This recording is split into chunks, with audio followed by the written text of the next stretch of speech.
गणेश जी विघ्न विनाशक व शीघ्र प्रसन्न होने वाले देवता हैं। अगर कोई सच्चे मन से गणेश जी की वंदना करता है तो गौरी नंदन तुरंत प्रसन्न होकर उसे आशीर्वाद प्रदान करते हैं।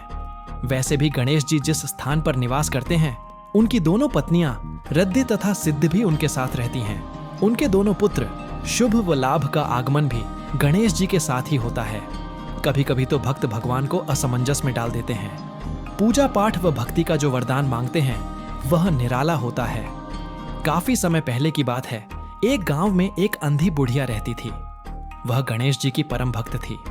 आंखों से भले ही दिखाई नहीं देता था, परंतु वह सुबह शाम गणेश जी की बंदगी में मग्न रहती। नित्य गणेश जी की प्रतिमा के आगे बैठकर उनकी स्तुति करती, भजन गाती व समाधि में लीन रहती। गणेश जी बुढ़िया की भक्ति से बड़े प्रसन्न हुए। उन्होंने सोचा, यह बुढ़िया नित्य हमारा स्मरण करती है, परंतु बदले में कभी कुछ नहीं मांगती।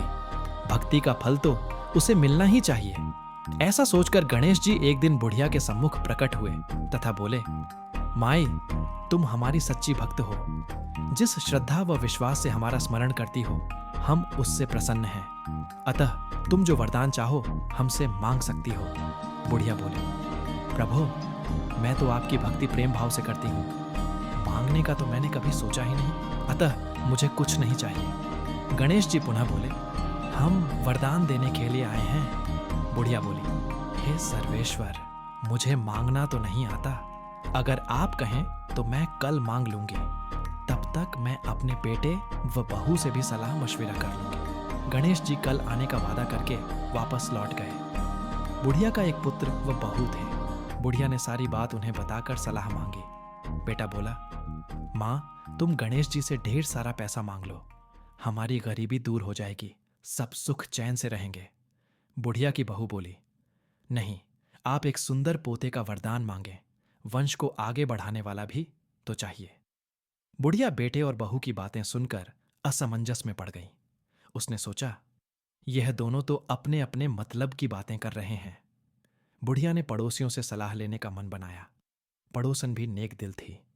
उसने बुढ़िया को समझाया कि तुम्हारी सारी जिंदगी दुखों में कटी है। अब जो थोड़ा जीवन बचा है वह तो सुख से व्यतीत हो जाए। धन अथवा पोते का तुम क्या करोगी? अगर तुम्हारी आंखें ही नहीं हैं तो यह सांसारिक वस्तुएं तुम्हारे लिए व्यर्थ हैं। अतः तुम अपने लिए दोनों आंखें मांग लो। बुढ़िया घर लौट आई। बुढ़िया और भी सोच में पड़ गई। उसने सोचा, कुछ ऐसा मांग लूं जिससे मेरा, बहू व बेटे सबका भला हो। लेकिन ऐसा क्या हो सकता है?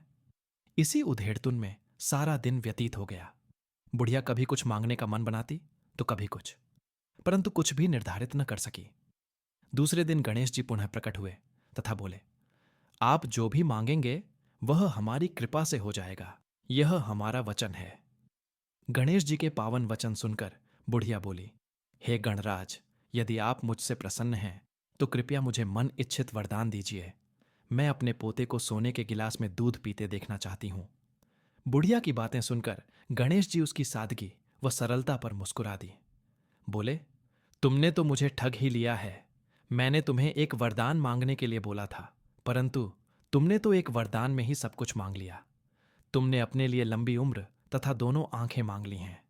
बेटे के लिए धन व बहू के लिए पोता भी मांग लिया।